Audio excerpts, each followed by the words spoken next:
Welcome back to episode 3, I believe we're on, Dean. Well, The District 32 podcast. Dean, great to have you back in the East Coast again. yeah, it's great to be back. It feels ages since I've been here, so it's It good does to be back. feel like a long time. Yeah, you're looking good. You're Yeah. you're getting all yourself healthy and fit. Yeah, and- focusing on the fitness and what I'm eating, so losing a few pounds. good for you.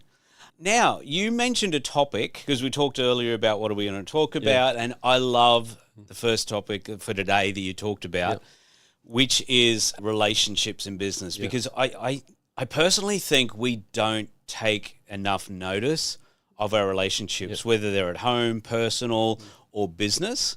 And you were running through off camera just some really cool points about relationships. Yeah, it's a word I actually picked up off Lorraine. She was presenting the last couple of weeks. Is intent was the word she used about building relationships.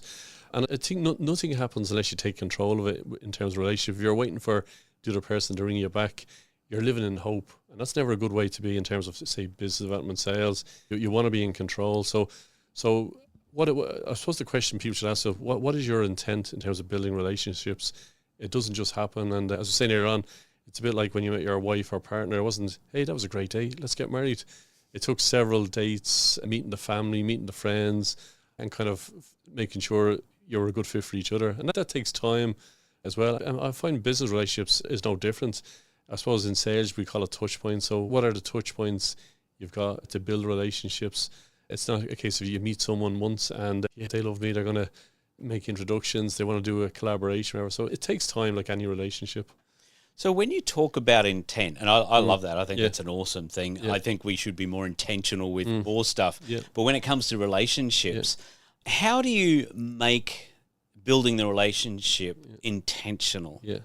So if you kind of think, if you met someone for the first time, let's just say it was a networking event, and you kind of get a really gut feeling with someone, he seems like a nice guy or gal, and I like what they do. So the question, ask yourself, what happens next? Because if there's potential synergies, opportunities there, you've got to kind of initiate it. I would never wait for the other person. If I can kind of see, I really kind of like that individual, I'd like to meet them again. So I mean, we all don't have time for coffees every week and Zoom meetings. So I mean, it's a combination of, for me, it'd be a combination of face-to-face, Zoom, stroke, telephone, and automation through all the good stuff you can do, newsletters and stuff. So it's kind of the question of you ask yourself, what happens next? So if you met someone for the first time and you go, I really kind of like them and there's potential both ways for benefits, what are you going to do over the next 12 months? So, I mean, even if you map it out on paper, okay, I'll connect on LinkedIn, meet them for a coffee, get them on my newsletter and vice versa.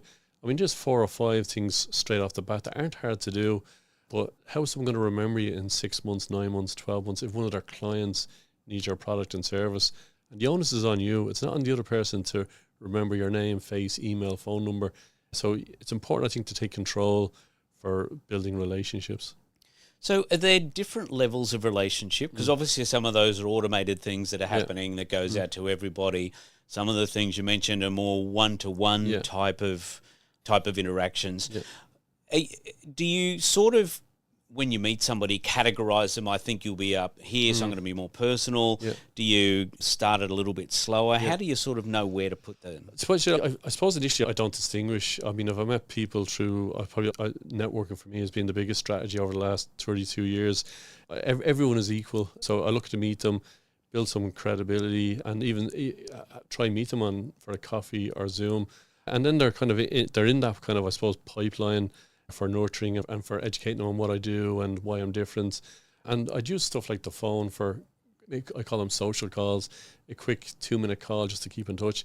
Again, I always advise people, go with your gut. Like, I could meet you today and go, do you know what, I should have a chat with Kingsley. We could do a joint event or a joint venture. So I'm going to give him a call next week. Or else I could meet you and say, you know what, he's got some stuff bubbling. I'll give him a call in 3 months because I don't want him to think I'm stalking him or on his back straight away. So I'd always say to people, go with your gut feeling, but always have a plan, because for me, I always feel there's opportunity with anyone you meet. Everyone, they might never be your client or customer, but they have a contact list, a client base, and if they know you well enough to where you've built a decent level of trust and they know you can deliver on what you say, potentially they could be feeding introductions to you. So I suppose initially I don't distinguish, but I mean, we all have kind of, I suppose, critical maybe professions or sectors that could be referral partners. So If you come across those people, obviously try and fast track that, because that leverage could have such a massive impact on your business. I suppose for me as well, I look at activity as a KPI. So kind of when you get to the end of the week, you hear it in business all the time. It's all about relationships and all that good stuff, which it is. We're all in the people business. But do you hold yourself accountable? So at the end of the week, do you say, okay, well, here's how I interacted with my contact list or client base.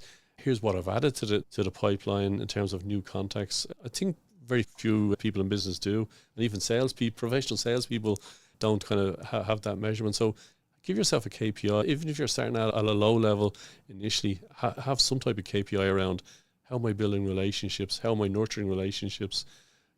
That's really cool when you think of that, because it's not something we do often put KPIs around. We might go, how many phone calls have I done? Yeah. How many emails, how many social posts have I done, or whatever. But as far as intentionally building relationships, that's absolute gold. Yeah. I don't think it happens as much anymore, but there's people in networking groups where you'll see them, they'll just buzz around, give everyone a card. Hi, I'm Joe and I do this. Yeah, great. What do you do? Yeah, great. Hi, I'm Joe and I do. And they're just out there to get their name out, thinking that if everybody knows them, despite the fact it's a bad relationship interaction to start with, they'll want to deal with them. Yeah. How do you get it from, or when you're meeting people and building relationships, from that I'm trying to sell myself to, I want to build a relationship with you and turn it around a little bit? Yeah, I suppose, it's like any relationship. Before you got to make the connection, the human connection first. So for me, making that connection is focus on the other person. I'm asking them questions about life in general, as well as what they do, what their business, what's the challenges, what's the obstacles. I'm looking to add value. How can I help them? Because we all appreciate, whether it's in life or in business, if someone can help us, that really builds trust. If my car broke down in the middle of nowhere and I rang you, Kingsley, hey, I've just broke down, no petrol, and you came out, I feel kind of morally obliged. Geez, you went out of his way. I want to return that favor. And I don't see any difference in business. Every one of us has a challenge in business or an obstacle, or every one of us is looking for an opportunity. And I think it's not that hard to help someone. If you shared with me the top 2-3 obstacles in your business, I'm sure I know someone who has that expertise to help you. If you're looking for opportunity, as you need to meet certain sectors, professionals, I'm sure I would know someone. And if I didn't, I could go ask someone, hey, I know this good guy, Kingsley, he's looking to me such and such in a sector. Can you help me out? So it's given people a bit of time. And I think people it really cements a relationship, but also I think it pushes the trust level up a few notches as well. And that's what it's all about. If you've done someone a good turn in business, they will look out for you. 9 times out of 10, they will look out for you.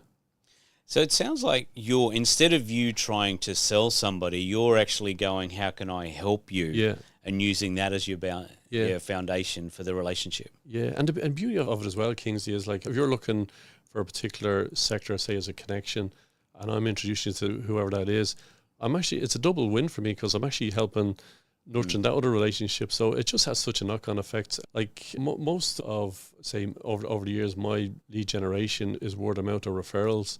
And that's because I do a lot on the other side of it, as in like a focus. If I go to a networking event, my personal KPI is I'm giving 3 introductions, providing people share enough information at the event of what they're looking for. I'm listening and I'm taking notes, because I might know someone on the spot, so I need to reflect maybe later on. But that is a KPI I set for myself.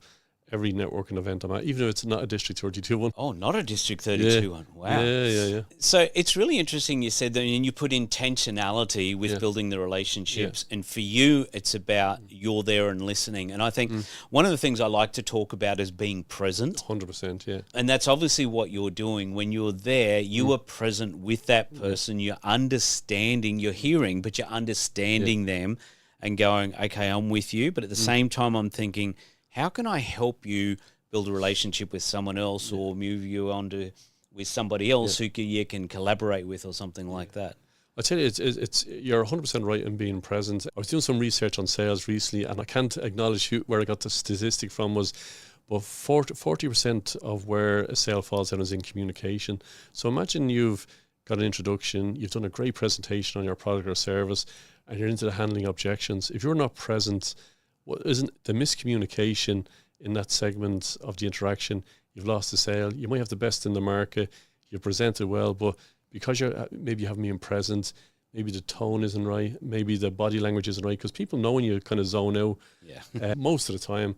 And that just flicker of not being present can just sabotage all the hard work you've done. So to being present is such a vital part, because you're invested in that conversation and in that individual. So, and people pick it up subconsciously. Like none of us are. Well, I'm not anyway, body language expert, but you can pick stuff up through people's body language. So you just know, don't you? You just know. Yeah.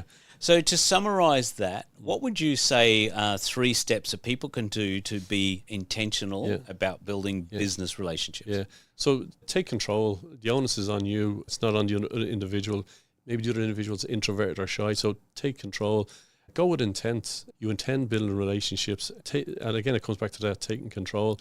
I suppose the third thing then is have a plan. So ask yourself, what happens next? If you met someone through an introduction, through someone inquiring through your website, or you met them at networking, what happens next? How are you going to build that relationship? What are the touch points? And again, for me, it's a combination of using technology for automation, but also we're in the people business. It has to be personal, whether that's a coffee, a Zoom call, a telephone call, whatever it is. Don't hide behind the keyboard.